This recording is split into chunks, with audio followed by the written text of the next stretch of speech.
economic support to some of our neighbors under economic stress. Turning to the specific topic before the Council today, let me emphasize that even in conflict situations, there can be no justification for violation of human rights or of international law.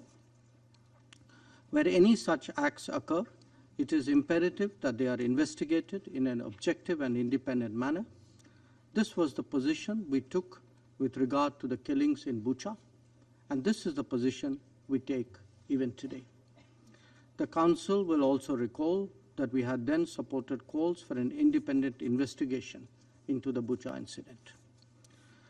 The fight against impunity is critical to the larger pursuit of securing peace and justice. The Security Council must send an unambiguous and unequivocal message on this count. Politics should never, ever provide cover to evade accountability, nor indeed to facilitate impunity. Regrettably, we have seen this of late in this very chamber when it comes to sanctioning of some of the world's most dreaded terrorists. If egregious attacks committed in broad daylight are left unpunished, this Council must reflect on the signals we are sending on impunity. There must be consistency if we are to ensure credibility.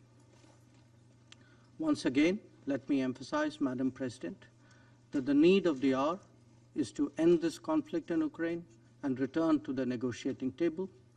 This Council is the most powerful contemporary symbol of diplomacy. It must continue to live up to its purpose.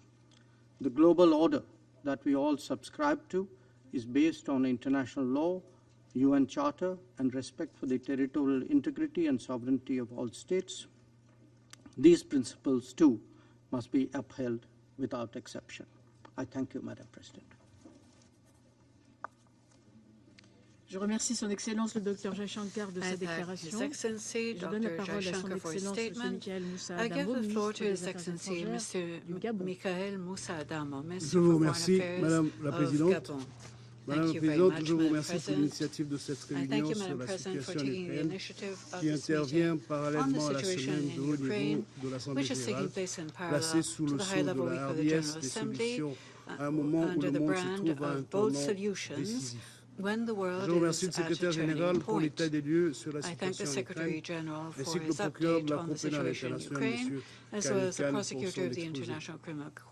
Madame la Présidente, l'humanité perd ses repères chaque fois qu'elle s'enlise dans la belligérance et échoue à protéger les civils des atrocités et de l'horreur. La guerre en Ukraine nous interpelle à plusieurs égards. Elle nous interpelle sur les victimes qui se comptent en milliers, sur les ruines des dévastations et la détresse des victimes meurtries. Elle nous interpelle sur la propagande, la désinformation ou la propension à la réécriture de la réalité. Elle nous interpelle sur la menace nucléaire et ses conséquences potentiellement irréparables. Us with a nuclear threat and its potentially irreparable consequences. It challenges us with its shockwave on food security on the world scale. Faced with this avalanche of challenges, the peoples of the world turn to the Council for an answer to the multidimensional obstacles that rise on their path, the path of their aspirations to peace and international security. To the women, men, and children who fear a nuclear catastrophe and ask when war in Ukraine will stop, we owe an answer. Our reaction cannot be a confrontation of insults. We must rise to the responsibility entrusted to us in the Charter of the United Nations and the confidence which the peoples of the world have put in this organization. Gabon advocates a constructive dialogue to silence the guns. We are against war, against hate discourse, against outrageous rhetoric which feeds aggression and compromises prospects of peace. Madam President, my country notes with interest that the International Criminal Court has begun investigations into the crimes committed by all parties in the war in Ukraine in order to collect evidence and be able to establish both facts and the responsibilities for the allegations of war crimes and crimes against humanity. both for the allegations of mass killings, forced disappearances and displacement, or deportations. Justice must follow its course in full transparency, impartiality, and independence. All relevant international mechanisms must be used so that the authors of atrocities are made to answer for their crimes before international law. Gabon's message is clear. War is not a state of lawlessness. Parties to conflicts must respect international conventions protecting civilians and civilian infrastructure in wartime, particularly the Geneva Conventions. Madam President, standards applied to the war in Ukraine on all levels should be the same for any armed conflict. And the upsurge of compassion, assistance, and solidarity, which is all too reserved for the war in Ukraine, should be exactly the same for all victims of armed conflicts. Let us not forget, when the time comes, the fate of many Africans, including young students, for whom the path to exile was all too often sown with shame and humiliation. Because of the color of their skin, many were refused the assistance they needed just as much as those sharing with them the same community of suffering, fear, and distress. While many hearts are torn by victims of the war in Ukraine, our hearts beat in time with theirs. And when discrimination is added to the horrors of war, humanity must rise together to strongly denounce it, so the double standard is no longer the rule, and so the noise of tanks and firing are unbearable wherever they are heard. Madam President, it is urgent for the humanitarian crisis following the war in Ukraine to be dealt with, and for its effects to be rapidly contained. Betting on time is taking the risk of seeing innocent people fall under fire, destroyed civilian infrastructure, more families torn apart, and thousands of war orphans. To conclude, we call on parties to negotiate in respect for humanitarian law, the practices, the principles of the UN Charter, and we support any initiatives reviving the hope for a solution. I thank you, sir, for your statement. I give the floor to Mr. Sergei Lavrov, Minister of Foreign Affairs of the Russian Federation. Thank you, Madam President. Как я понимаю, сегодняшнее заседание было мотивировано стремлением некоторых делегаций обсудить тему безнаказанности на Украине, и я считаю, что это весьма и весьма своевременно, потому что именно этот термин «безнаказанность» отражает то, что происходит в этой стране с 2014 года. Национал-радикальные силы, откровенные русофобы и неонацисты, пришли тогда к власти в результате вооруженного переворота при прямой поддержке with direct support of Western countries. And right after that, they took the path of lawlessness and totally ignoring main rights and freedoms, the right to life, right of expression, right of access to information, right of conscience, the right to use your native language. And to date, the crimes on the Maidan in February 2014 remain unpunished. Those who perpetrated the horrific tragedy in Odessa on the 2nd of May of 2014 have not been found or punished. At the time, at the House of Labor Unions, dozens were burned alive and died. In the same category as the political murders of Olesya Buzyn, Pavla Shermet, and other public figures and journalists. In spite of that, there's an attempt today to impose on us a completely different narrative about Russian aggression as the origin of all tragedy. This ignores the fact that for over 8 years, the Ukrainian army and fighters from the nationalist formations killed and continue to kill inhabitants of Donbass with impunity simply because they refused to recognize the result of the coup d'etat in Kiev. They decided to uphold their rights, which were guaranteed by the Ukrainian constitution, including the right to freely use Russian, their mother tongue. Just В recall 2015 году how in тогдашний 2015 премьер-министр Украины then господин Prime Яценюк Minister Mr. заявил, Yatsenyuk что на Донбассе declared that проживают in нелюди. Donbass, А non-humans от live in него Donbass. недалеко ушел нынешний Inhumans. президент And the господин current Зеленский, president, Mr. Zelensky, did который not go в very far очередном from that. интервью в сентябре Who, прошлого in года, an interview когда last его спросили, September, что он думает о when he людях, was asked живущих what на he thought Донбассе, about the он people who сказал, вы live in знаете, Donbass, he бывают said, люди, а well, you know, бывают there's существа, people, and особи. sometimes there are Это очень species, they're такая species, устойчивая they're beings. характеристика This украинского seems режима, to как при be Порошенко, так и при a Зеленском. very common Они объявили reference of всех the несогласных с Ukrainian результатами authorities. госпереворота They террористами. declared all those who И don't 8 лет agree киевский there as режим terrorists. And for проводит 8 так years, the Kiev называемую, regime проводил войсковую has been операцию против мирного conducting a населения. military operation Кстати against сказать, peaceful civilians. на By the Украине way, уже много лет in Ukraine for many years осуществляется now, тотальная мобилизация total всего взрослого населения, mobilization of включая all женщин, adult, кстати сказать, population, чтобы including women, рекрутировать is их being в ряды conducted in order to recruit them into the националистических ranks of батальонов и nationalist вооруженных сил battalions Украины. and the armed forces. Лицемерно заявляя о приверженности Now, Минским by соглашениям, cynically declaring киевские its власти commitment to the откровенно и Minsk agreements, the безнаказанно Kiev's саботировали их authorities выполнение. overtly Была введена sabotaged финансовая, their транспортная, implementation. энергетическая There were блокада Донбасса. financial Его жители отрезали transport от blockade of социальных пособий, Donbass. пенсий, зарплат, People банковских услуг, were denied связи, образования и their здравоохранения. pensions, their Лишили subsidies, their элементарных access to гражданских прав, education. гарантированных в They том were числе международными They пактами were denied their basic 1966 civil года об rights, экономических, including социальных those и that were культурных правах, guaranteed by а также о the гражданских и international политических правах. pacts of В 1966. какой-то момент, устав притворяться, господин Зеленский заявил, что Минский комплекс мер нужен лишь для того, чтобы сохранять санкции, введенные против России. Еще более откровенным был его предшественник и соавтор Минских соглашений, господин Порошенко. Он пару месяцев назад публично и с гордостью заявил, что это соглашение, которое он подписал, ни он, ни кто-то еще на Украине не собирались их выполнять. И что эти соглашения были нужны лишь для того, чтобы выиграть время для получения оружия от западных стран для войны с Российской Федерацией.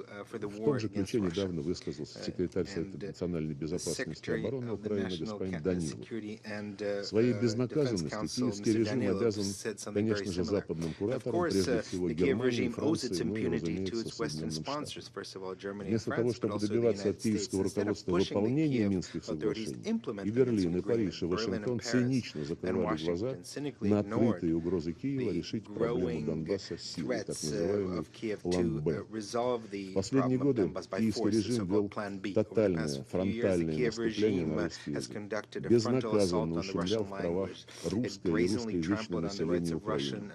Были приняты скандальные языковые законы об образовании в 2017 году, об обеспечении функционирования украинского языка как государственного в 2019 год, о полном общем среднем образовании в 2020 год, о коренных народах Украины в 2021 год. Все они нацелены на вытеснение русского языка, по сути, его полный запрет. Одновременно принимались законы, которые поощряли теорию и практику нацизма. Робкие рекомендации Венецианской комиссии Совета Европы, Управления Верховного комиссара по правам человека, Верховного комиссара ОБСЕ по делам национальных меньшинств о выправлении языкового законодательства Киев игнорировали. И в свою очередь эти многосторонние структуры не нашли в себе смелости, а может быть им просто не позволили побудить украинские власти к исполнению взятых на себя международных обязательств в области прав человека. Министерство образования Украины исключило русский язык, русскую литературу из школьной программы. Запрещаются и уничтожаются, как в фашистской Германии, книги на русском языке, разрушаются памятники русским писателям. При государственной поддержке насаждается идеология национальной нетерпимости к этническим русским. И сегодня официальные лица этой страны уже не стесняются своей нацистской сущности, открыто и безнаказанно призывают к убийству русских людей. Вот несколько примеров. Посол Украины в Казахстане, господин Врублевский, теперь уже находящийся в Киеве, месяц назад заявил в интервью следующее, цитирую: «Стараемся их, русских, убить как можно больше. Чем больше мы убьем русских сейчас, тем меньше придется убивать нашим детям». Вот и все. Конец цитаты. Кто-нибудь обратил на это внимание? Ранее, минувшей весной, в том же духе высказался мэр Днепра Филатов. Цитирую: «Пришло время холодной ярости. Теперь у нас есть полное моральное право спокойно и с совершенно незамутненным разумом убивать этих нелюдей уже по всему миру, неограниченное количество времени и в максимально больших количествах». Конец цитаты. 13 сентября этого года, совсем недавно, господин Данилов заявил, цитирую: «В тех населенных пунктах, куда заходят вооруженные силы Украины, жители будут украинизированы без учета их мнения». Это коснется не только русских людей, но и представителей других национальностей. И если у вас есть желание учиться дополнительно на каких-то других языках, румынских, польских, ивритах, пожалуйста, но не за счет нашего государства. За свой счет можете повышать свое образование. Надо ли говорить, что все эти русофобские выходки остались абсолютно безнаказанными? Тут уже не только о русофобии идет речь. Он высказался о представителях других национальностей, которые проживают на Украине. Ну и, конечно, апофеозом стало интервью господина Зеленского 5 августа прошлого года, который посоветовал всем, кто чувствует себя русским, ради блага их детей и их внуков убираться в Россию. Уезжайте в Россию, сказали. И мне кажется, те решения, которые сейчас приняли жители целого ряда областей Украины о проведении референдума, это ответ на его пожелание. Под соусом борьбы с российской агрессией и сепаратизмом на Украине усиливается преследование инакомыслящих. В марте этого года введен запрет на деятельность 11 политических партий под предлогом их связей с Россией. Давно закрыты ведущие оппозиционные телеканалы на русском языке, блокируются неугодные правительству сайты. За попытку дать альтернативный официальному взгляд на положение дел подвергаются гонениям журналистов. В застенках СБУ находится видная украинская общественница Бережная, не раз выступавшая в ООН и ОБСЕ по поводу роста неонацизма на Украине. У нас нет сомнений, что Украина окончательно превратилась в тоталитарное государство нацистского толка, где безнаказанно попираются нормы международного гуманитарного права. Неудивительно, что вооруженные силы Украины и нацбатальоны применяют тактику террористов, используя мирных жителей в качестве живого щита.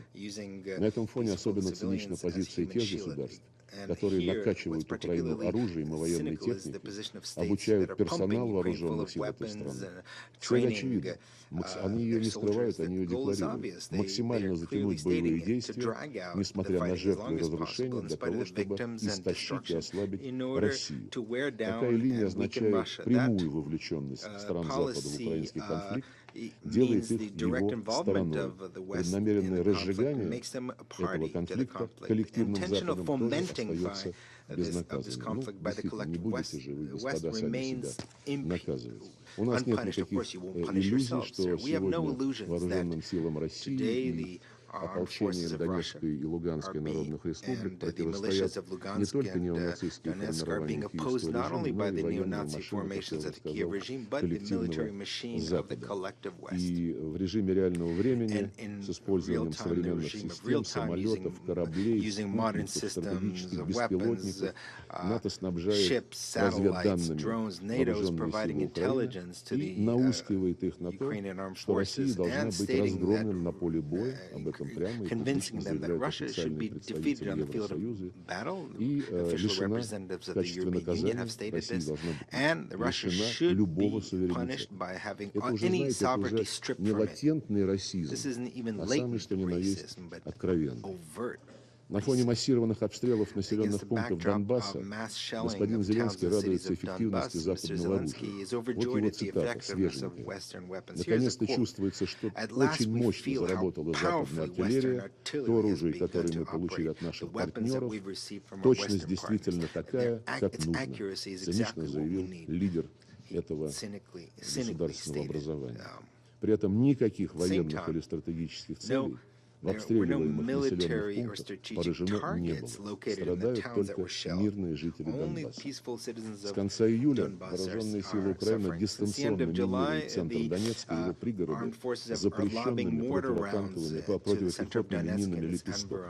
Их применение грубо нарушает Конвенцию 1997 года, которую ратифицировала Украина, а также второй протокол к Женевской конвенции о запрете мин без самоликвидатора. Такие бесчинства стали возможны и остаются безнаказанными из-за того, что США и их союзники при попустительстве международных правозащитных институтов 8 лет планомерно покрывают преступления киевского режима, устраивая свои политики в отношении Зеленского, исходя из известного американского принципа, он, конечно, сукин сын, но он наш сукин сын. Неудобная правда, которая омрачает светлый облик Украины как жертвы так называемой агрессии, старательно замалчивается, а иногда откровенно вымарывается. Даже западную правозащитную организацию Amnesty International, которую трудно заподозрить в симпатиях к России, подвергли суровой критике и записали в агента Кремля. Только за то, что в своем отчете эта структура подтвердила всем известные факты о том, что Киев размещает боевые точки, тяжелые вооружения на гражданских объектах. Безнаказанными остаются преступные обстрелы Запорожской атомной электростанции боевиками киевского режима, которые создают риск катастрофы. Это несмотря на то, что с 1 сентября на станции постоянно присутствуют сотрудники МАГАТЭ, и установить сторону, виновную в обстрелах, не составляет никакого труда вообще. Напомню, кстати, что визит миссии МАГАТЭ на эту станцию был искусственно затянут, несмотря на то, что уже 3 июня все детали были согласованы, и миссия могла спокойно отправляться на Запорожскую атомную электростанцию. И потом возникла очень неблаговидная ситуация, когда Департамент безопасности секретариата ООН отказывался давать добро на конкретный маршрут, согласованный Россией и МАГАТЭ. Затем стал заявлять, что МАГАТЭ самостоятельно определяет все параметры этой миссии. Это не очень чистоплотная затея, она затянула посещение Запорожской атомной станции миссии МАГАТЭ на 2 месяца. Даже на 3 месяца, прошу прощения, 3 июня, да, практически 3 месяца. Вот серьезную тревогу мы испытываем в отношении судьбы российских военнослужащих, попавших в руки украинских националистов. Имеются многочисленные свидетельства жестокого обращения с ними, включая бессудные расправы, нарушение требований международного гуманитарного права. Я уверен, что те, кто интересуется реальными событиями на Украине, видели видеозапись расправы украинских нацистов над российскими военнопленными, которых бросили на землю со связанными за спиной руками и расстреливали в голову. Кто-нибудь из представленных здесь стран каким-то образом комментировал это преступление? У нас есть масса свидетельств этих и иных преступных деяний киевского режима, которые совершаются регулярно с 2014 года.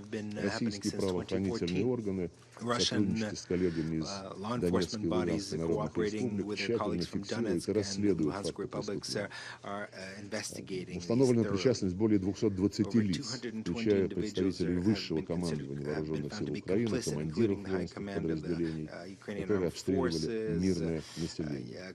Расследуются уголовные дела в отношении граждан Британии, Канады, США, Нидерландов по фактам наемничества и совершения преступных действий на Украине.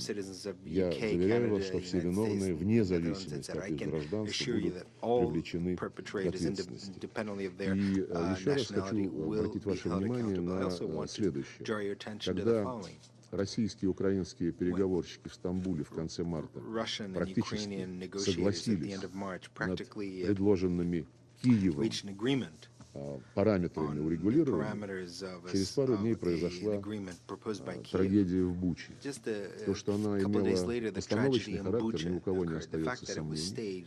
И обращаю ваше внимание, дорогие господа, что западные коллеги сразу после этой инсценировки подняли истерику и ввели новый пакет санкций против Российской Федерации, голословно обвинив нас в том, что мы совершили убийство мирных граждан. С тех пор, когда был этот пропагандистский эффект реализован, никто об этой Буче не вспоминает, кроме нас. Я еще раз обращаюсь в присутствии генерального секретаря и уважаемых министров. Пожалуйста, добейтесь от украинских властей, чтобы они сделали элементарный шаг, опубликовали имена тех людей, чьи трупы были показаны в городе Буче. Я об этом прошу уже не один месяц. Уважаемый господин генеральный секретарь, хотя бы вы употребите свой авторитет, пожалуйста. Я думаю, всем будет полезно разобраться с этим эпизодом. И, конечно, мы обратили внимание на возросшую активность международного правосудия применительно к Украине.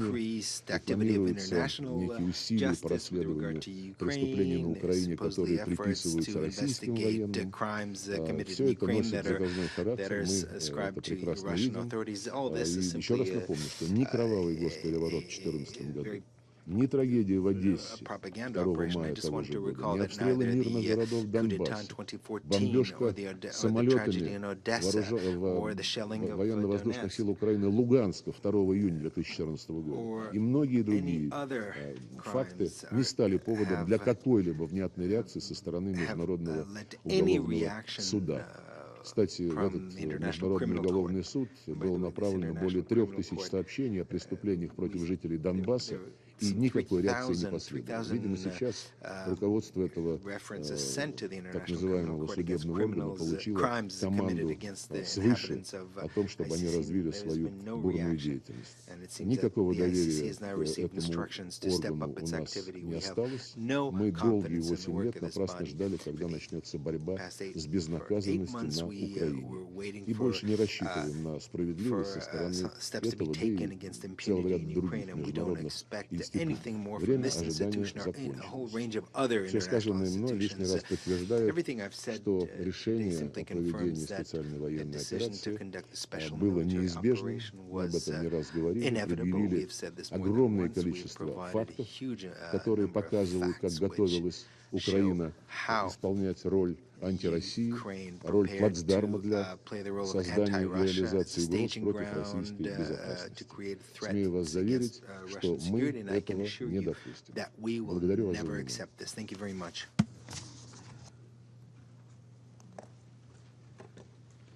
Je remercie Son Excellence Monsieur Lavrov de sa déclaration. Je donne la parole à Son Excellence Monsieur James Cleverly, ministre des Affaires étrangères du Commonwealth et du Développement du Royaume-Uni de Grande-Bretagne et de l'Irlande. Madam President, Mr. Secretary General, Mr. Khan, thank you. 77 years ago, UN members agreed solemn principles in the UN Charter, vital for international peace and security. They undertook to refrain from the threat or the use of force against the territorial integrity or the political independence of any state. Yet, 7 months ago, President Putin invaded Ukraine illegally and without justification. He ignored the resounding pleas for peace that I heard in this Council on the 17th of February. Since then, Ukrainians' spirit of defense and defiance in the protection of their country continues to inspire free peoples and nations. Every day, the devastating consequences of Russia's invasion become more clear. UN agencies have confirmed more than 14,000 civilian casualties so far. And the actual total is likely to be much higher. More than 17 million Ukrainians in humanitarian need, 7 million displaced within Ukraine, and more than 7 million Ukrainian refugees in Europe.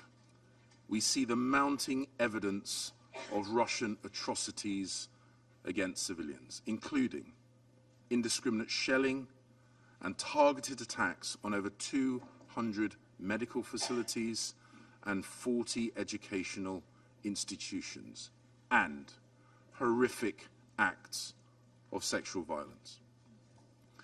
We see from the reports of the Office of the High Commissioner for Human Rights that in parts of Ukraine currently under Russian control, civilians are subject to torture, arbitrary detention, and forced deportation to Russia. And we have seen more grisly discoveries in Izium. And it's not just Ukrainians who are the victims. President Putin's war has spread hardship and food insecurity across the globe, plunging millions of the world's most vulnerable into hunger and famine. And once again, as we've seen here today, Russia has sought to deny responsibility. It has tried to lay the blame on those who have rightly imposed sanctions on President Putin's regime in response to his illegal actions. Let us be clear, we are not sanctioning food. It is Russia's actions that are preventing food and fertilizer getting to developing countries. It is Russia's tactics and bombs that are to blame for destroying Ukraine's farms, infrastructure, and delaying its exports. I sat here in February, listening to the Russian representative assuring this council that Russia had no intention of invading its neighbour. We now know that was a lie. And today, I have listened to further installments of Russia's catalogues of distortions, dishonesty, and disinformation. He has left the chamber. I'm not surprised. I don't think Mr. Lavrov wants to hear the collective condemnation of this council. But we saw through him then, and we saw through him again today. We have information, which means that we know that Russia is about to hold sham referenda on sovereign Ukrainian territory, with no basis in law, under the threat of violence, after mass displacements of people in areas that voted overwhelmingly for Ukrainian independence. We know what Vladimir Putin is doing. He is planning to fabricate the outcome of those referenda. He is planning to use that to annex sovereign Ukrainian territory. And he is planning to use it as a further pretext to escalate his aggression. That is what he plans to do. And we call on all countries to reject this charade and to refuse to recognize any results. We are used to seeing Russian lies and distortions. But let us listen to the testimony of Ukrainians who tell us the truth, who tell us the reality of President Putin's war. Dr. Olena Yuzvak, her husband, Oleg, and their 22-year-old son, Dmitry, were abducted by Russian forces from their home in Hostomel, near Bucha, in March. Russian soldiers shot Oleg twice in the legs before they were all blindfolded and bundled into an armoured personnel carrier. And I want you to hear Olena's story in her own words, and I quote, "First, they took us to a bombed-out house. The Russian soldiers kept saying they were going to kill us. My husband was left for hours lying on the floor in the pool of his blood. I don't know why. We'd done nothing wrong. Then they took my son away from us. I don't know where.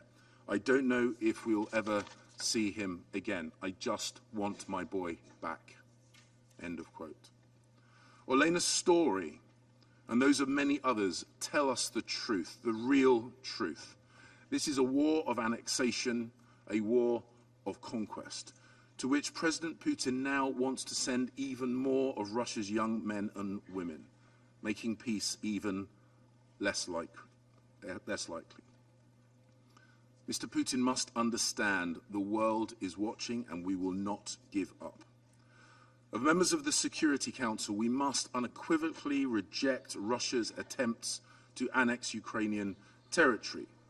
We must make clear to President Putin that his attack on the Ukrainian people must stop, that there can be no impunity for those perpetrating atrocities, and that he must withdraw from Ukraine and restore regional and global stability. If he chose to, he could stop this war, a war which has done untold damage to the Ukrainian and the Russian peoples.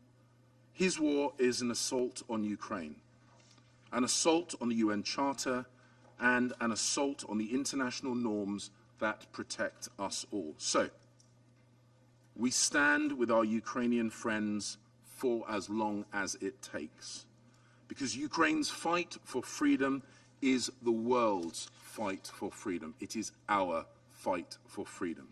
And if Ukraine's sovereignty and territory are not respected, then no country is truly secure. These are the reasons why Ukraine can and must win. Thank you. Je remercie Son Excellence M. Cleverly de sa déclaration. Je donne la parole à Son Excellence Mme Shirley Ayorkor-Boche, ministre des Affaires étrangères et de l'intégration régionale du Ghana. Madam President, Excellencies, let me thank France for organizing this high-level meeting. I would also like to thank Secretary General Antonio Guterres for setting the tone for this meeting with his very clear statement. We welcome also the briefing from Mr. Karim Khan, the prosecutor of the ICC. The world has been united since this Council's referral over Darfur in Resolution 1593, 2005, nearly 2 decades ago, that impunity anywhere poses serious threats to international peace and security, the international legal order, and our multilateral system. We have systematically reinforced our institutions and defined conduct and sanctions to expose, prevent, or punish those acts or behavior that defy the norms we are committed to live by. No state, however powerful, should get a pass. To do so unravels a central tenet of our global civilization. It puts at stake the lives and liberties of those less powerful, wherever they live. That is why the members of this Council must act in an urgent and unified manner to end the near paralysis of the Council and the war in Ukraine. The toll of that war is intolerable, and the lack of unified resolve risks making our universal organization an enabling factor for impunity in Ukraine. The damage to the standing of the Charter may be incalculable. Ghana is especially concerned about the intensification of the war in Ukraine across several lines, with civilian populated areas and civilian infrastructure being the targets of bombardments. We regret that the basic laws which govern the conduct of modern warfare and protect ordinary people who are caught in the crossfires of war have not been respected. We are distressed by the diverse, horrifying, and painful humanitarian threats which have accompanied the war. Some 14 million people, mostly women and children, have been displaced from their homes and face heightened risk of conflict-related sexual and gender-based violence. Human trafficking, filtration processes, and forced disappearances, torture, and other violations of the rights and freedoms of the people are widespread. We remain gravely concerned by the manifest threats of a nuclear episode, whether by accident or deliberate action, because of the constant military engagements around the Zaporozhye nuclear power plant. The disregard for the requisites for nuclear safety and security, including for the delineation of a safe zone, are deplorable, and we support the efforts by the International Atomic Energy Agency to avert a nuclear catastrophe. With a rising death toll, civilian casualties, and growing reports of war crimes and other human rights violations, we must uphold our responsibility as a council and send a clear message that perpetrators of atrocities would be held to account. The suffering in Ukraine is abhorrent and should not be dismissed as the mere consequence of war. To do so, we would be endorsing the atrocities and sanctioning impunity. In this regard, we underscore the importance of ensuring accountability for all war crimes committed in Ukraine. Accountability is fundamental to preventing impunity. We must affirm our determination that the litany of atrocious acts that have taken place in Ukraine would be submitted to thorough, transparent, and independent investigations to establish the facts and for the attribution of international crimes to their perpetrators. Ghana remains supportive of international accountability measures, including the various investigative processes being undertaken by the ICC and the Human Rights Council.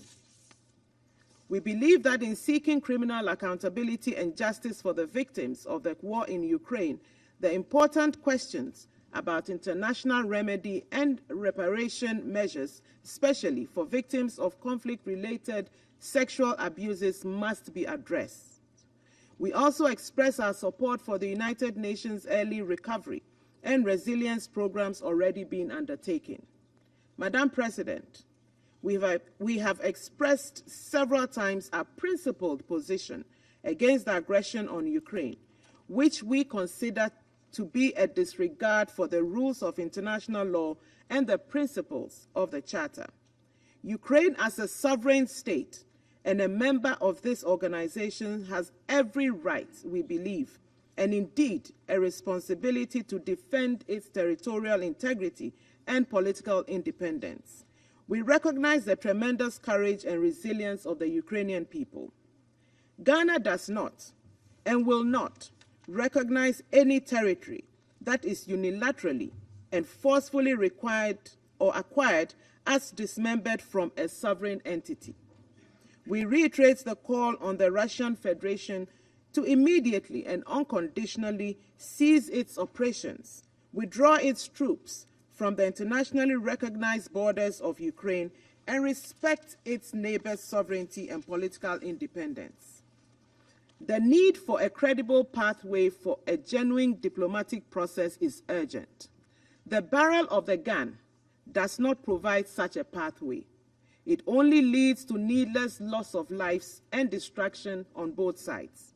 Indeed, the costs of the war have been high, not only for the parties, but also for the rest of the world.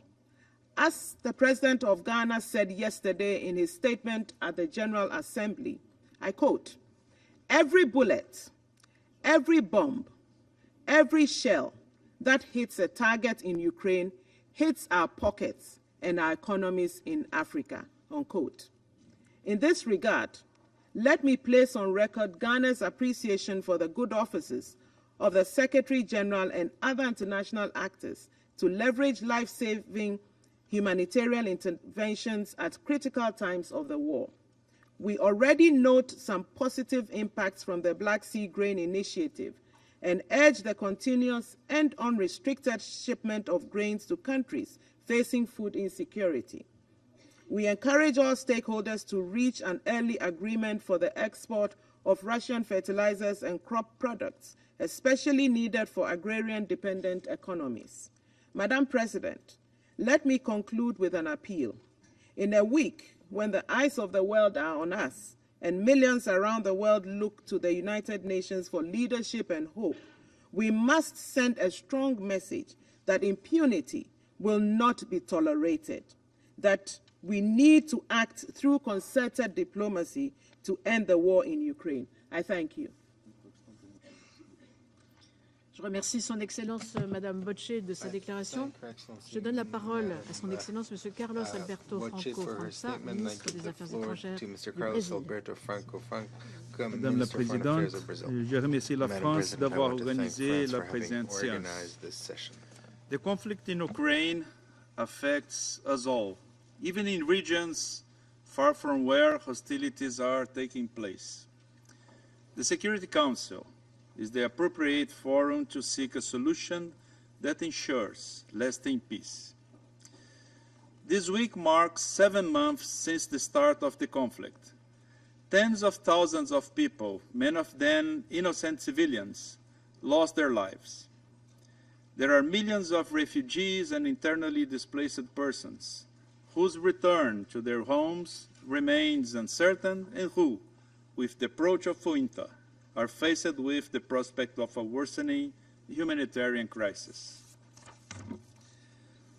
Over these 7 months, this Council has received numerous reports of serious human rights violations in the conflict zone, including against vulnerable groups, women and children. Brazil condemns the abuses and defends an impartial investigation of the facts, so that those responsible are held accountable for their actions. We also reiterate our call for full respect for international humanitarian law by all parties. Madame la Présidente, we have an urgent task before us to engage the parties in dialogue in order to secure an immediate ceasefire and the opening of negotiations for a peace agreement. The continuation of the hostilities endangers the lives of innocent civilians and jeopardizes the food and energy security of millions of families in other regions, especially in developing countries. The risks of escalation arising from the current dynamics of the conflict are simply too great, and its consequences for the world order unpredictable. Only diplomacy brings the prospect of viable solutions to conflicts between states. It is not the time to accentuate divisions or isolate parties. The priority of this Council must be to create conditions for the parties to engage in negotiations for a peaceful solution to the conflict. Thank you. Je remercie Son Excellence M. França de sa déclaration. Je donne la parole à Son Excellence Mme Rim Al-Hashimi, ministre d'État à la coopération internationale au ministère des Affaires étrangères et de la coopération internationale des Émirats arabes unis. Merci Madame la Ministre. السيدة الرئيسة Madam President, بداية أتقدم لكم بوافر الشكر على عقد هذا الاجتماع الهام والشكر موصول أيضا لمعالي الأمين العام للأمم المتحدة السيد أنطونيو غوتيريس ولمعالي السيد كريم خان المدعي العام في المحكمة الجنائية الدولية على إحاطتهما القيمتين.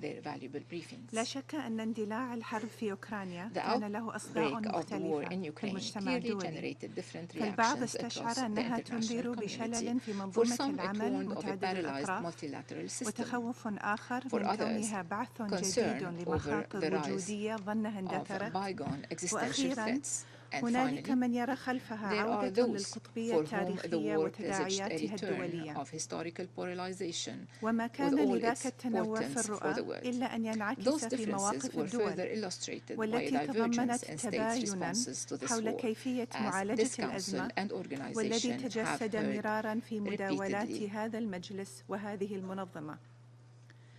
وبالرغم مما تحتويه من فروقات واضحة إلا أن مواقف الدول تضمنت أيضاً إجماعاً راجحاً حول مرجعية القانون الدولي وضرورة احترامه يعود لكونه الفيصل بين ازدهار الحضارة وانعدامها في النظام العالمي، حيث سن القانون الدولي كما يعبر ميثاق الأمم المتحدة ضوابط لتعاملات الدول وممارساتها المبنية على مبادئ السيادة والاستقلال وحسن الجوار ووحدة وسلامة الأرض، والتي شكلت روافد لأمن الدول وإنمائها ولا تمتثل في ذلك لتفاوت القوة أو الحجم.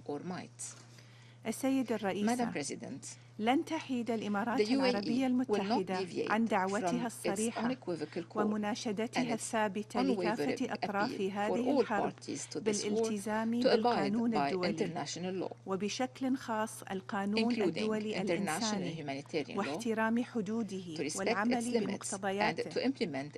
وفي هذا الصدد إن مفاد التقارير عن خروقات يومية لهذا القانون مدعاة لقلقنا البالغ حول ما آلت الحرب على المدنيين بالذات.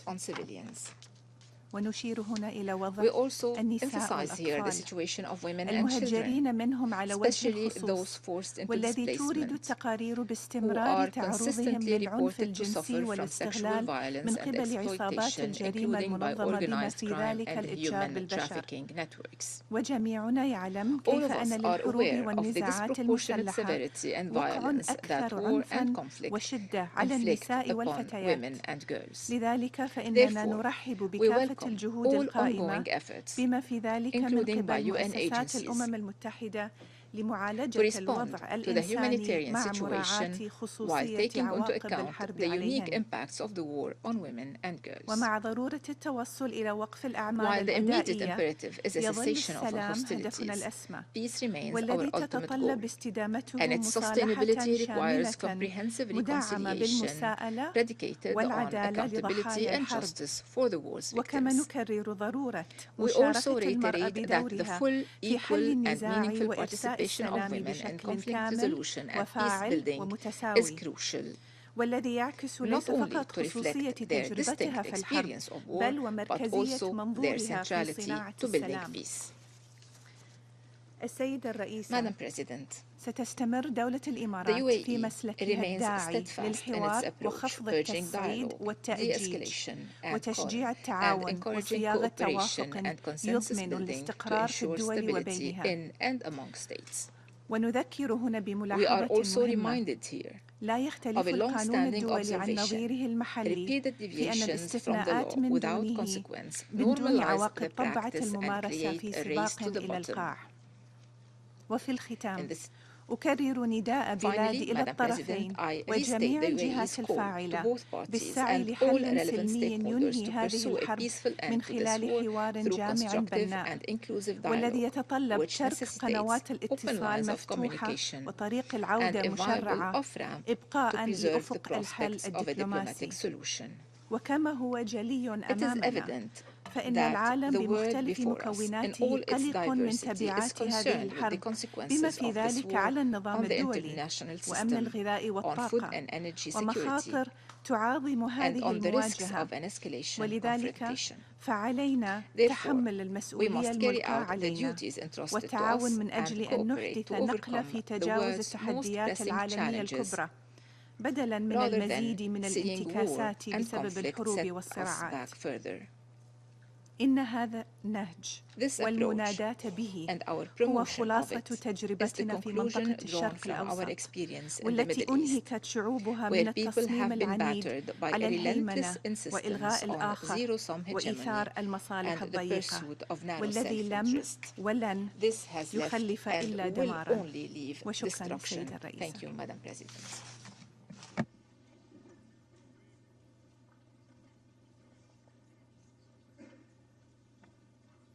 Je remercie Madame Alchimi de sa déclaration.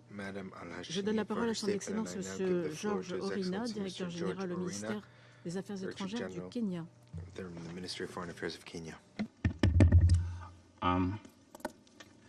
Madam President, Excellencies. Madam President, Kenya's delegation commends you and France for the able stewardship of the Security Council during the month of September. I thank the Secretary General Antonio Guterres and Mr. Karim Khan for their updates on the situation in the Ukraine.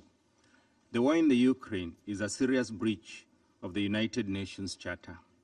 The obligation to respect the territorial integrity of all member states will be further undermined should any action be taken to change the legal character of the areas in eastern Ukraine. We are in a moment of grave danger to international peace and security. The escalation of the war the international community feared is underway. There are now clear threats being issued about the potential deployment of weapons of mass destruction in the conflict. On the battlefield, civilians are being subjected to serious harm in contravention of the fundamental international law and human rights obligations. It is a priority of the utmost urgency that national authorities subject their soldiers to severe disciplinary action for any abuses, especially on civilians and captured combatants.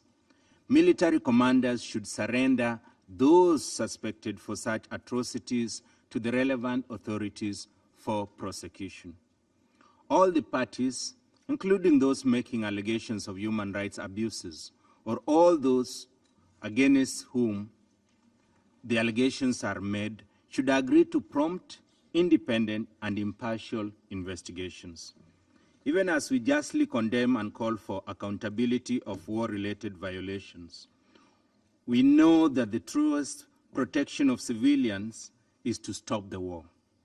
In this regard, Kenya calls for an immediate cessation of hostilities.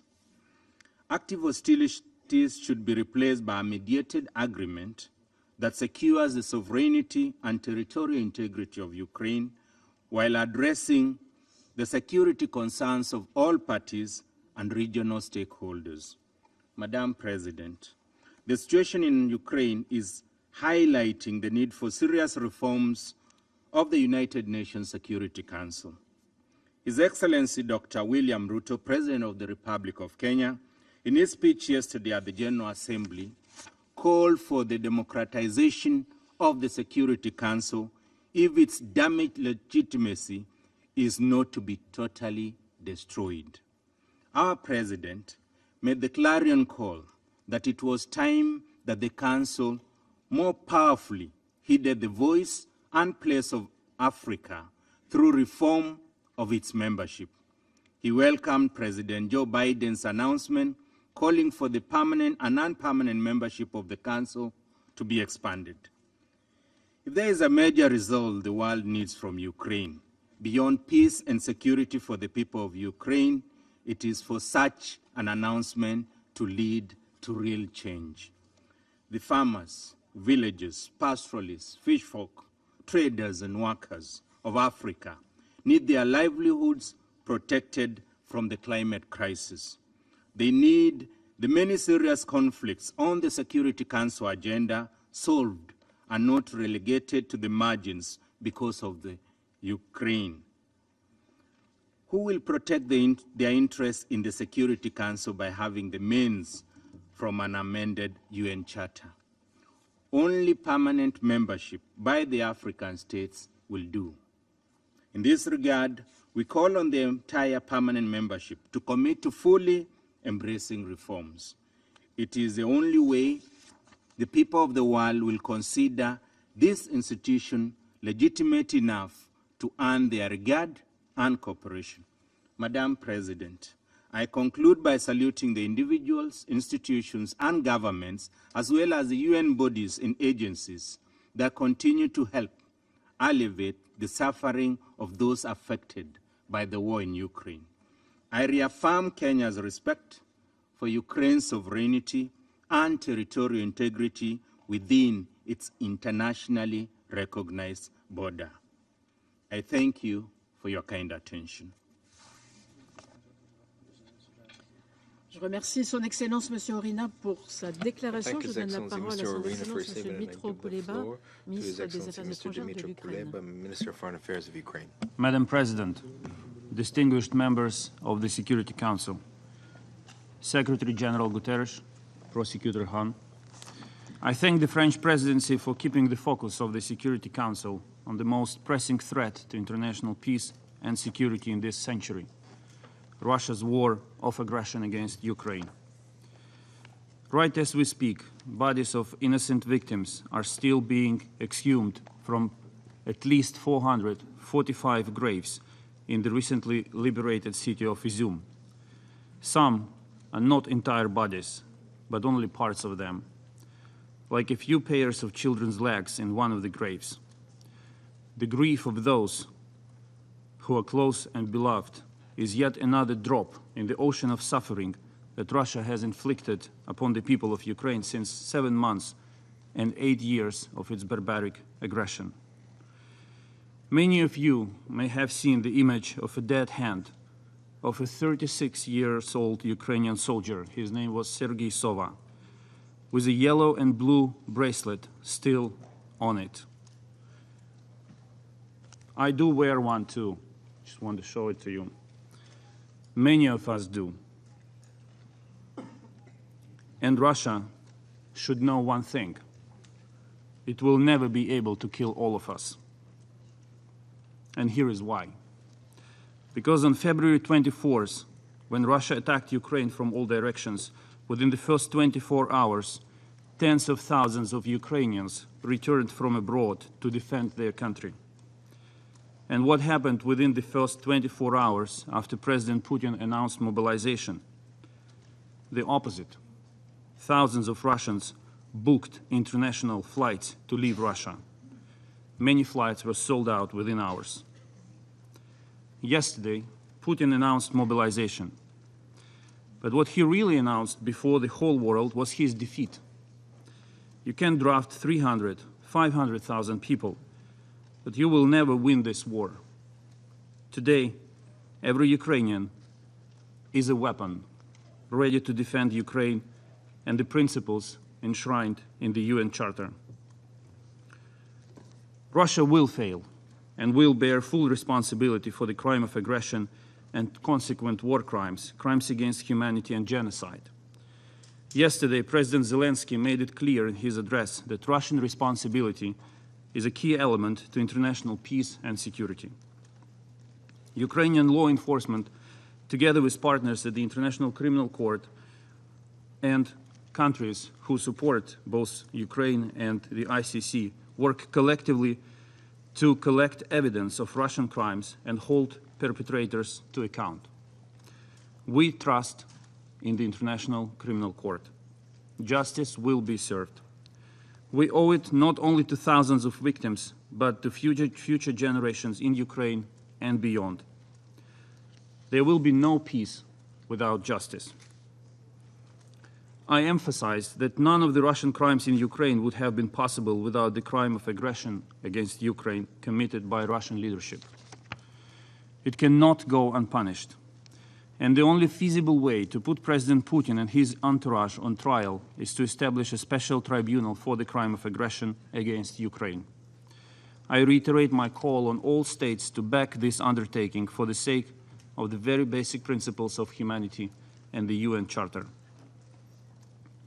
Excellencies, many of you may listen to me right now with one question in mind. Is there a chance for peace? Will Ukraine negotiate with Russia in order to end this war? I want to state crystal clear.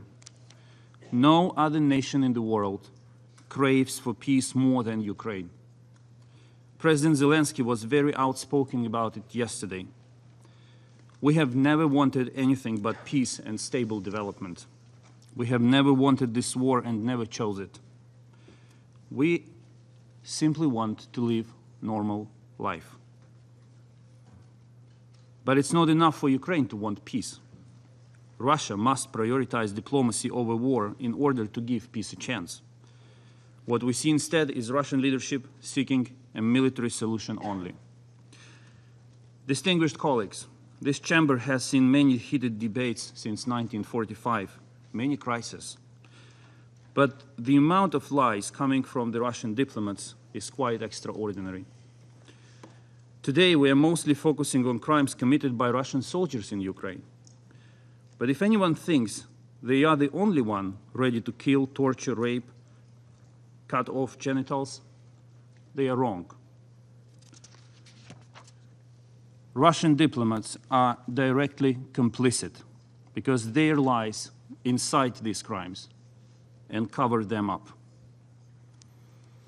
Apparently, the only thing in today's address by Russia in this torrent of lies worthy of reaction is the inappropriate slang used when mentioning a president of a foreign country, the president of Ukraine.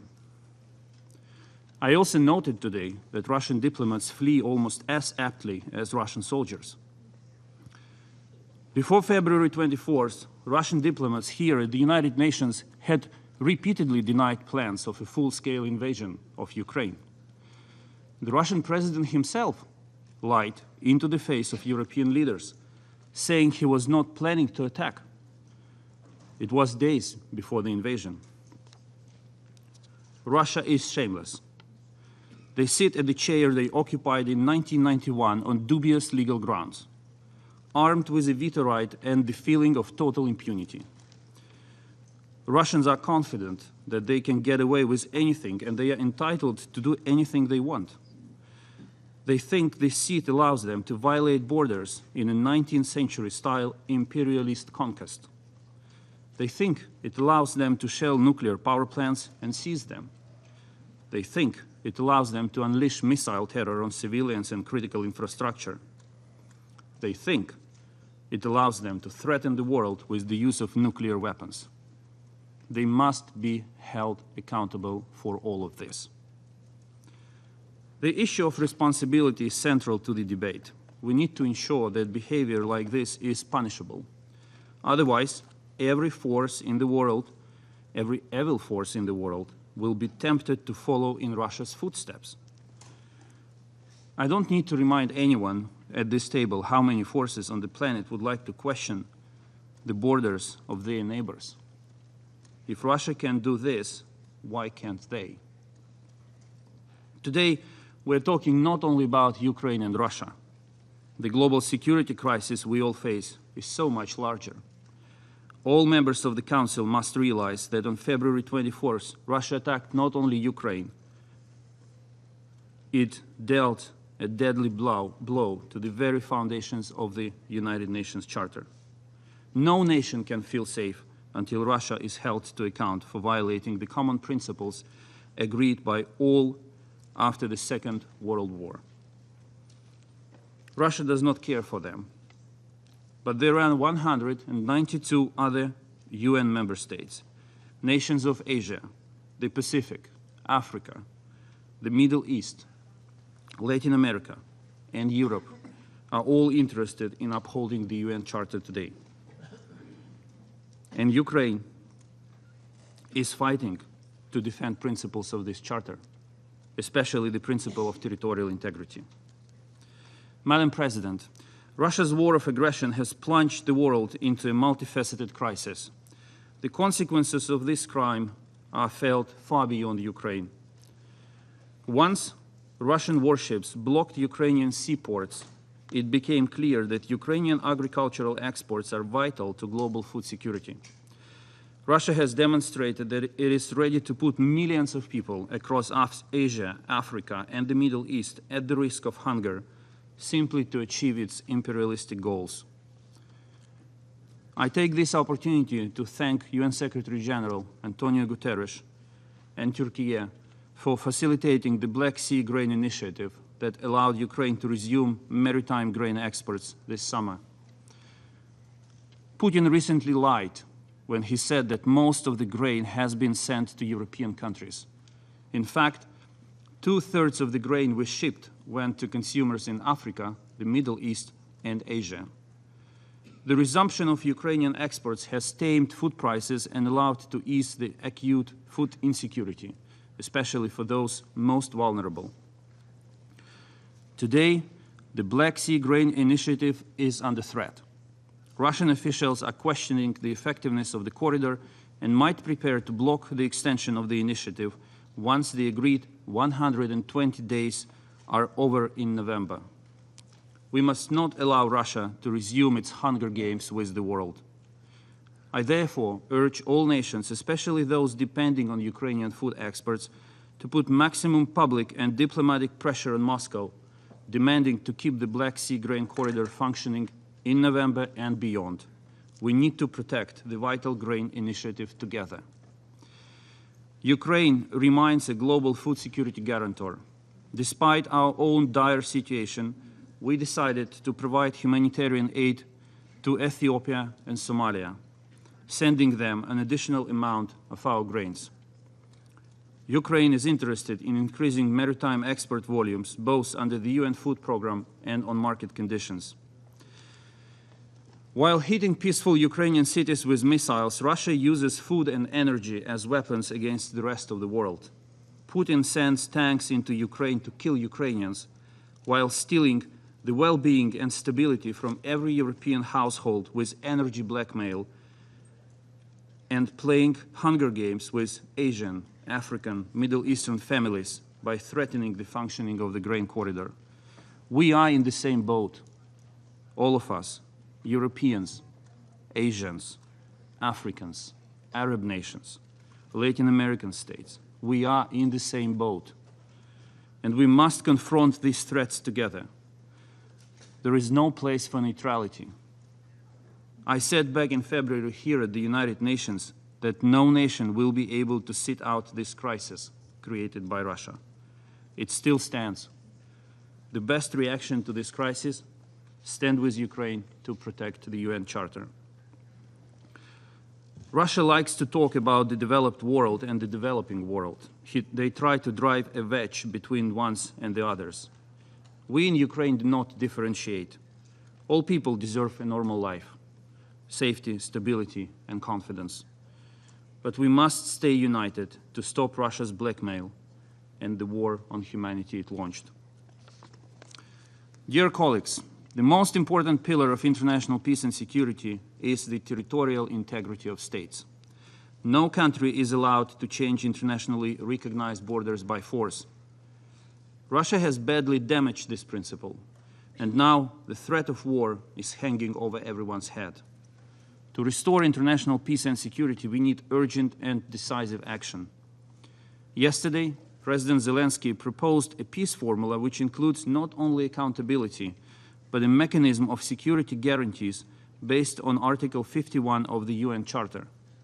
Ukraine has developed the Kyiv Security Compact, proposing a modern, multi-layered mechanism of guarantees to ensure Ukraine's security until the moment it becomes part of NATO.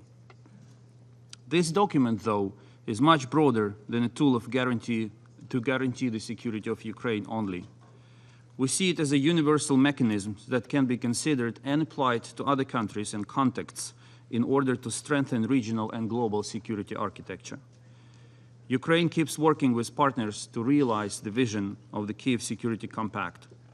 This is our added value to international peace and security for all UN member states. Thank you.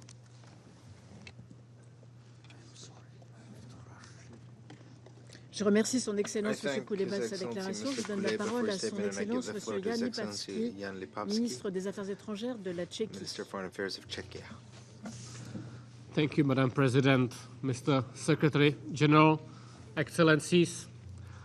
Let me thank the French Presidency for the opportunity to participate in this important meeting. The Czech Republic now holds the Rotating EU Presidency. The EU is a core promoter of values and principles of the UN Charter. Czechia hosts the highest number of Ukrainian refugees per capita, over 400,000 in 10 million country. Russia's colonial, unprovoked and illegal war of aggression against Ukraine sent this massive wave of the most vulnerable population abroad. Russian aggression is perhaps the most dangerous challenge to global peace in recent decades. Today, it is about Ukraine. Tomorrow, it may be another country. In August 1968, it was Czechoslovakia, invaded by Moscow-led troops, a crackdown on the so-called Prague Spring, a violent interference in another country's peaceful life, turning my country into an occupied colony. We are hearing about the hastily organized sham referendums in part of Ukraine. Russia cannot trick the international community and steal again another state's territory. Russia's aggressive colonial policy and imperial desires must be rejected for good. Ukraine refused the slavery and bravely fights for a multilateral world where rules protect peace. We are horrified by the atrocities committed by Russian troops in Mariupol, Bucha, Irpin, Izium, and elsewhere, and extremely concerned by the reports on the so-called filtration camps run by Russia in Ukraine. Hundreds of thousands of Ukrainian citizens have been deported to Russia, including children. There are testimonies of sexual and gender-based crimes used as a method of warfare. All must be investigated and perpetrators must be held accountable. We applaud the Secretary General for launching the UN fact-finding mission on events in Olenivka.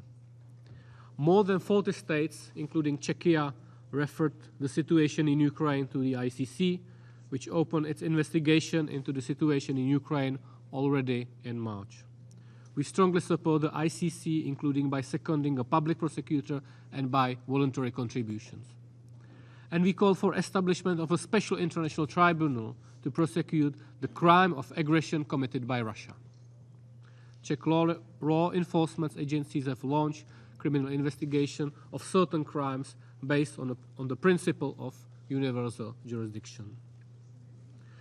The Security Council members bear global responsibility for peace and respect to international law. Please act. We need peace in Ukraine. We need to restore respect for the UN Charter and international law. We need to ensure justice for victims and to stop impunity of the perpetrators. Thank you very much. Je remercie Son Excellence M. Lipavsky de sa déclaration.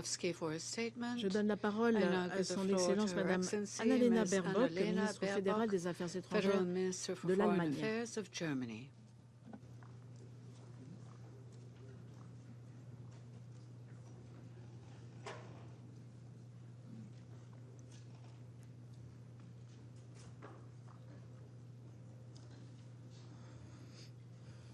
Madame la ministre. Madam President, dear colleagues, Bucha, Mariupol, Izium. When we talk about the horrors of the unfolding war in Ukraine, we are not talking about abstract reports. We are talking about children, we are talking about mothers, about brothers, about fathers, about grandparents, women and men whose pain is raw.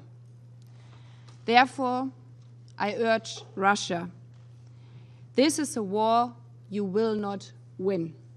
So end the war.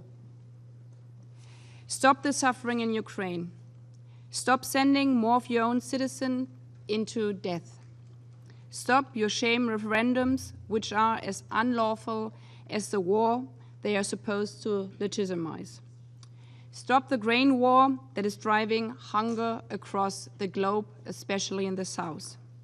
And stop paralyzing this very body, the United Nations Security Council. For many of you here and for some in the General Assembly, this war might have seemed like the regional war far away in February 24th. Because in many parts of the world, there's too much suffering itself, driven by conflict, driven by climate catastrophe, driven by the pandemic and by hunger. We did hear this. We in Germany, we could also feel you in this understanding. But I think we all feel together now here in the Security Council, but also in the General Assembly, that since the last 200 days, what is happening can leave nobody around the globe untouched. Now, for 200 days of Russia's brutal war in Ukraine, President Putin's most recent announcements make it clear beyond any doubt.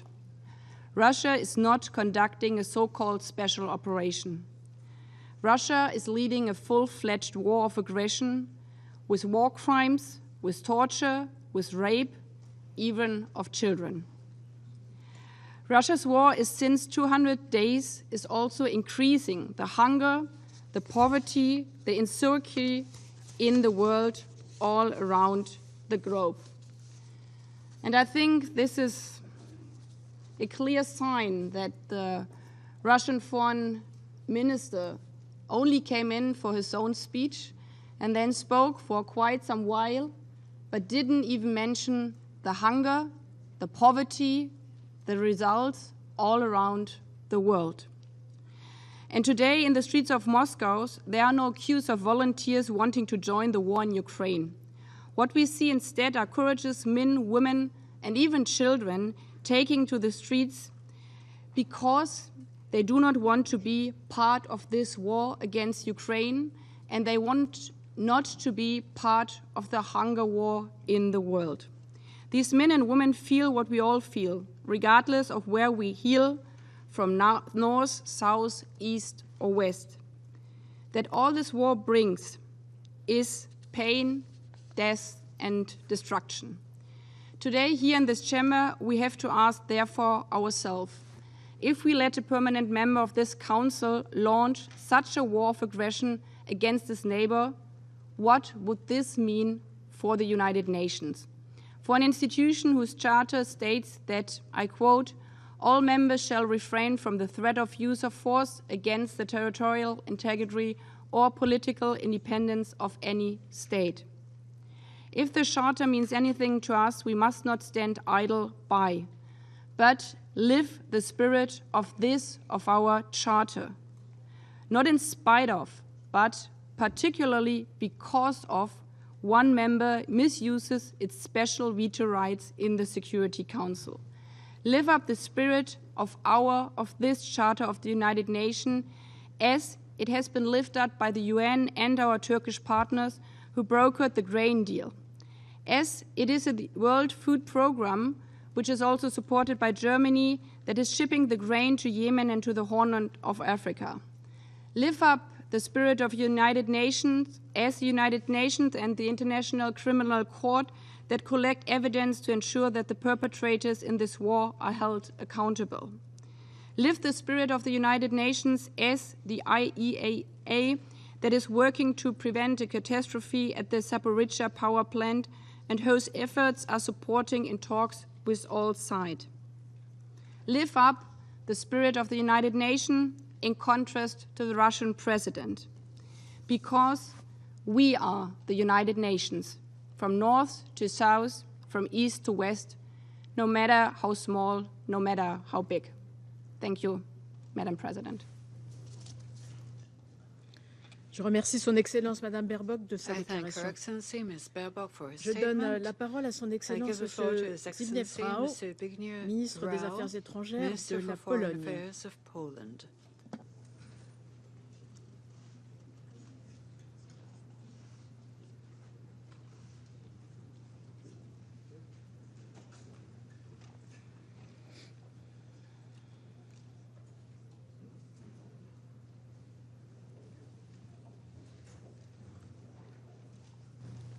Monsieur le Ministre. Thank you, Madam President. Dear Ministers, the main reason behind today's meeting is Russia's decision to attack its neighbor, a fellow member state of the United Nations. Russia, despite being a permanent member of the Security Council, whose responsibility for international peace and security should be even greater, decided to breach the most fundamental principles of our world order. The invasion has shown a total disrespect and disregard for international humanitarian law and human rights law. The Russian forces have committed horrific atrocities, extrajudicial executions of civilians, enforced disappearances, torture, or sexual violence, including against children. Unable to crack Ukraine's military resistance, Russia turned to terror against civilians as a basic tactic of its war. Each day, brings new evidence and testimonies of Russian crimes committed in the occupied territories. We are shocked by the discovery of chambers of torture and mass graves containing bodies showing signs of torture and brutality in newly liberated Izium. With new reports coming, Izium may become another symbol of Russia's barbaric methods. Against this dire background, Poland continues to advocate for full accountability for all the violations and compensation for the inflicted damage. We support the investigations by Ukrainian prosecutors, investigations initiated by other states. We have been closely cooperating with the International Criminal Court Prosecutor's Office. We were among the broad group of the OEC participating states who twice invoked the OEC Moscow mechanism. We support the work of the UN Human Rights Council's Commission of Inquiry. Also, we have opened a domestic criminal investigation into Russia's war of aggression. This is a crime penalized under Polish law. Finally, Poland has helped to establish a joint investigation team operating within the EU Agency for Criminal Justice Cooperation framework to collect and preserve evidence of the committed crimes. We should give due consideration to several initiatives put forward by Kiev, such as the Special Tribunal for Crimes of Aggression committed against Ukraine and the international mechanism to provide compensation for damage caused by Russia. Let me reaffirm Poland's solidarity with the people of Ukraine, who have shown remarkable courage, resolve, and resilience. They have stood up for their country and their independence with bravery and determination.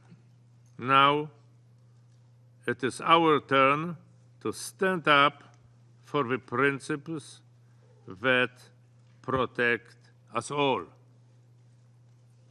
We must hold Russia accountable for the invasion and all the crimes committed in the course of this aggression. Thank you, Madam President. Je remercie Son Excellence M. Rao de sa déclaration. Je donne la parole à Son Excellence M. Gabrielius Landsbergis, ministre des Affaires étrangères de la Lituanie.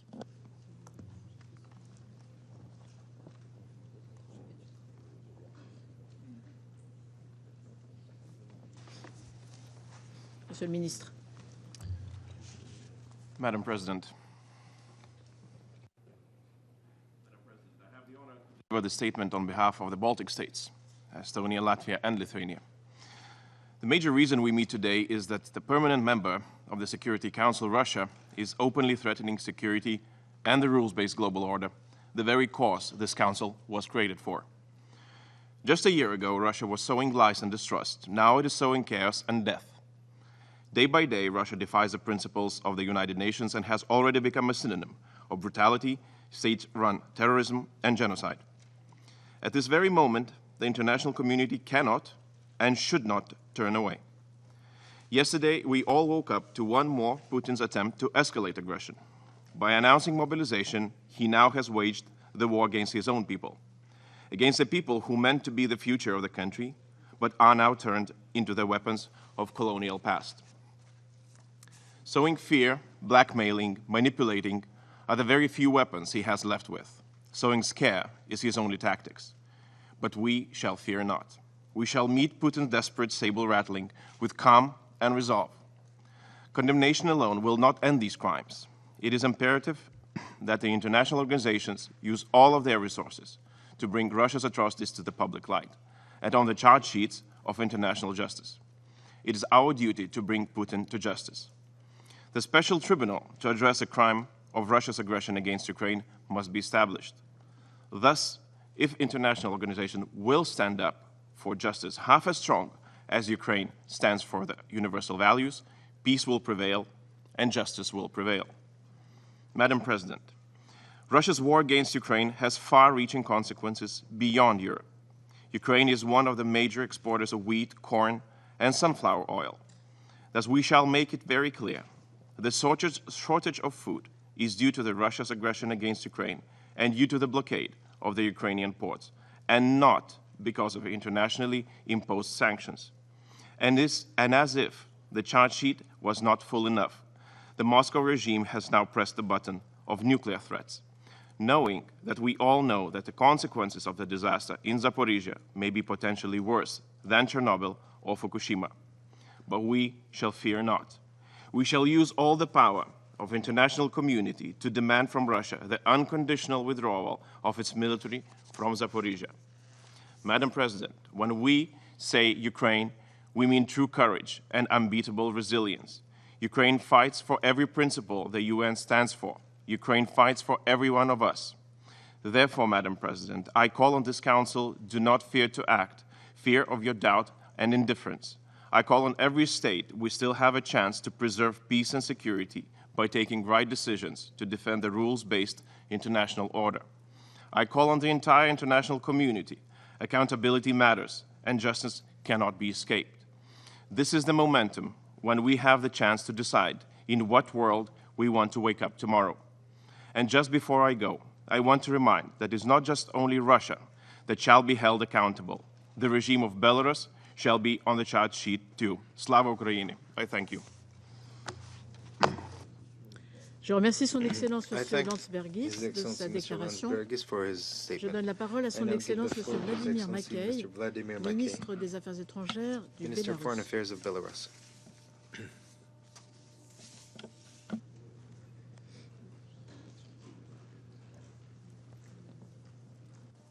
Monsieur le ministre. Minister. Госпожа председатель, Madam President, события на территории Украины – это большая трагедия. Трагедия для страны и для всех, кто лицом к лицу столкнулся с горем и лишениями, которые несут в себе любые военные действия. Беларусь в силу своего исторического прошлого не понаслышке знает цену войны для народа, пережившего геноцид и лишившись 1/3 своего населения в годы Великой Отечественной войны. Сегодня конфликт разворачивается у наших границ, у наших соседей. Мы твердо убеждены, что только дипломатическим путем, с помощью переговоров, на основе уважения и взаимопонимания, возможно урегулировать любой конфликт, в том числе и этот. События в Украине не возникли внезапно, а стали следствием системного игнорирования рисков безопасности со стороны западных стран в регионе и отказом учитывать интересы и озабоченность вовлеченных государств.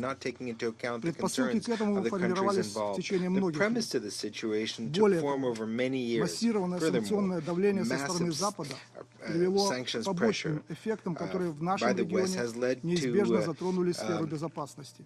Смею обоснованно утверждать, что санкции существенно сузили, в частности для Беларуси, поле для маневра в региональной безопасности.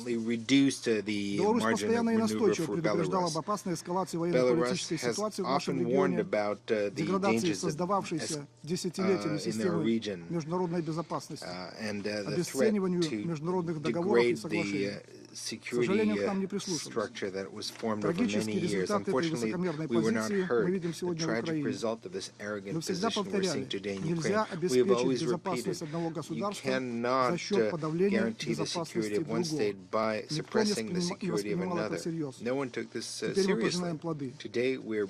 Беларусь сделала и продолжает делать все возможное для содействия реализации шагов, направленных на прекращение конфликта и укрепление региональной и международной безопасности.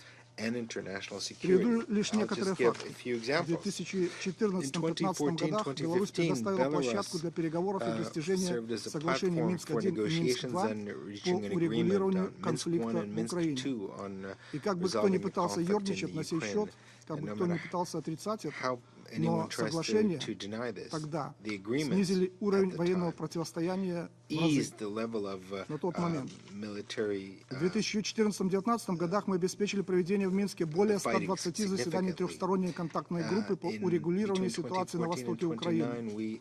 Мы участвовали в диалоге со всеми заинтересованными странами, включая наших европейских партнеров, предлагали конкретные шаги по поддержанию мира и безопасности. В этом зале, наверное, никто не знает об этом, но в 2014 году, когда возник Майдан в Украине, тогдашний премьер-министр Польши позвонил опальному в лице Европы президенту Лукашенко и попросил его совета, что можно сделать для того, чтобы в Украине прекратить нагнетание напряженности. Президент Лукашенко направил тогда министра иностранных дел в Варшаву, вашего покорного слугу, с конкретными предложениями, которые были выслушаны с интересом. И было сказано, что я посоветуюсь с канцлером Меркель и президентом Олландом, и мы свяжемся с вами. К сожалению, после этого ответа не последовало. Видимо, не хватило смелости работать с Беларусью, которая тогда находилась под санкциями.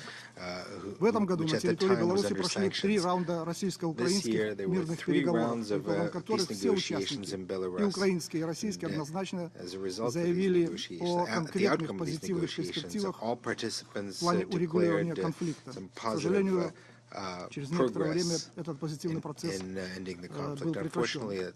С началом конфликта мы предлагали нашим украинским коллегам установить прямой контакт с российской стороной. Были готовы оказать в этом необходимое содействие. Однако наше предложение было проигнорировано.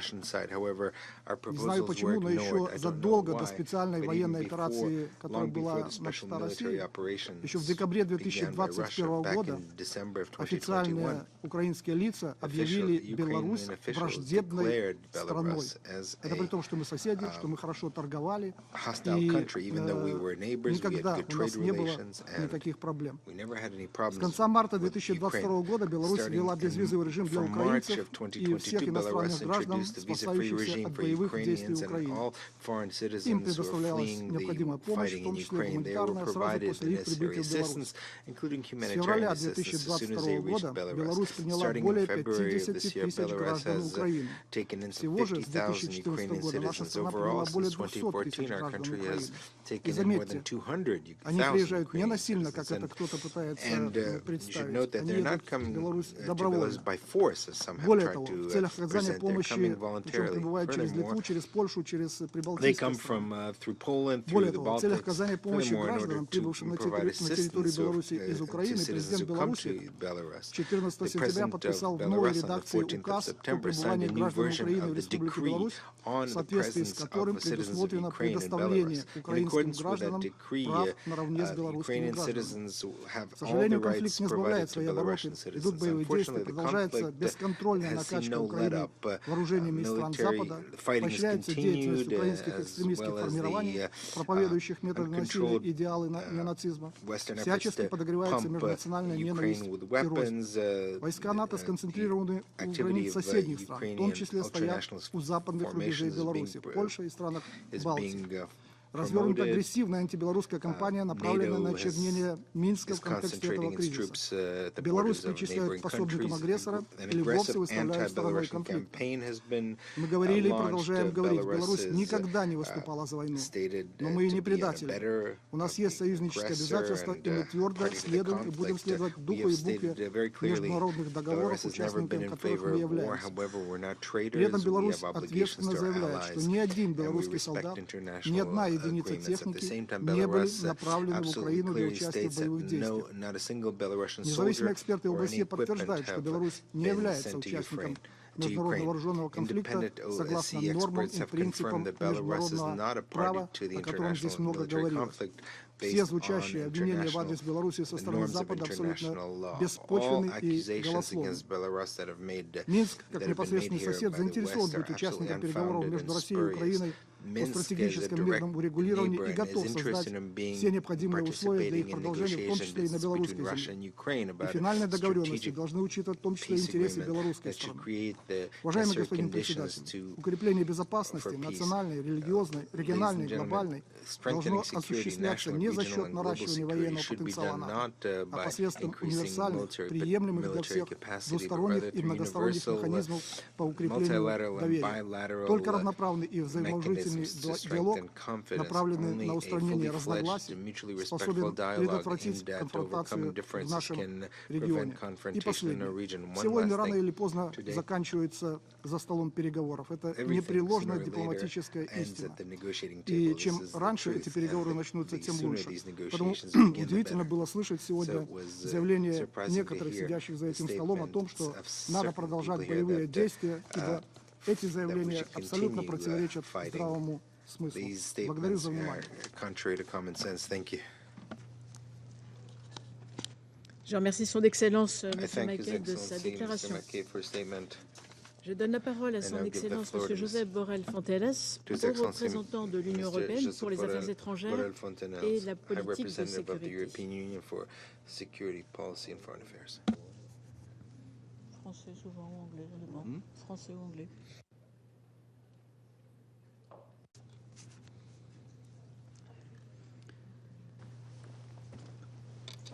Monsieur le représentant.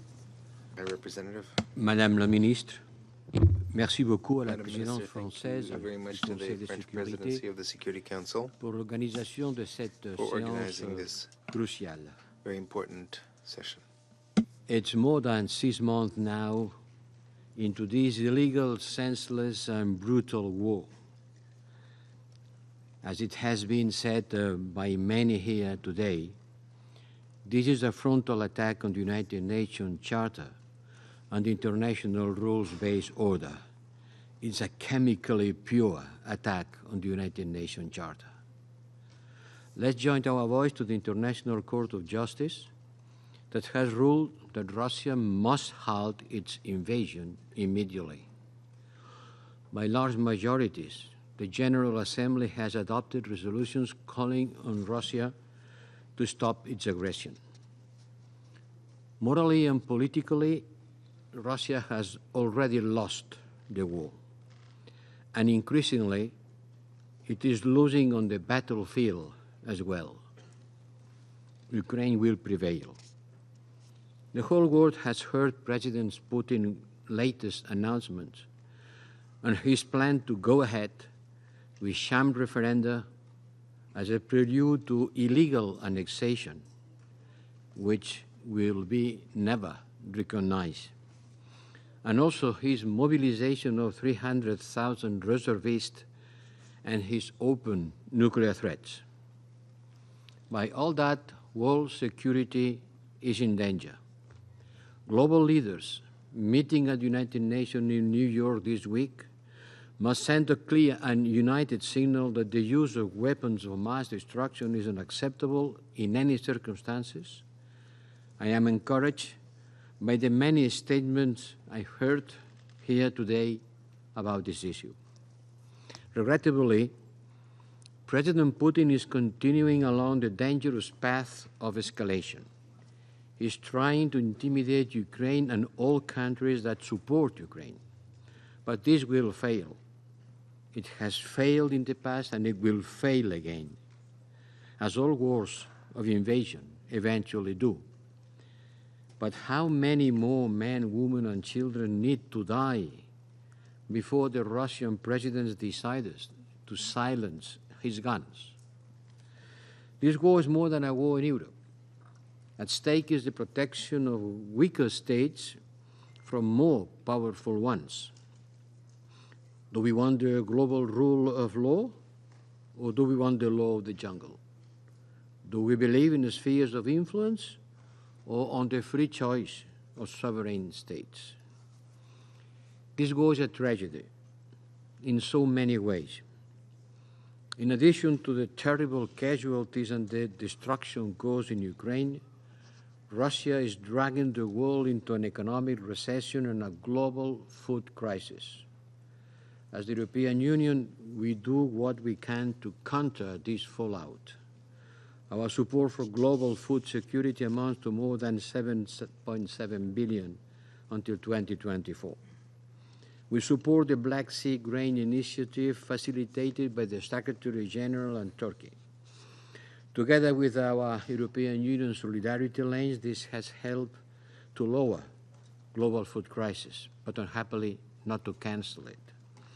2/3 of the Ukraine grain exported this way goes to those countries that need it most, not to the Europeans. The core issue today is accountability. Russian armed forces have been terrorizing civilian populations and are committing countless unspeakable crimes: mass murder, destruction, rape, and forced migration.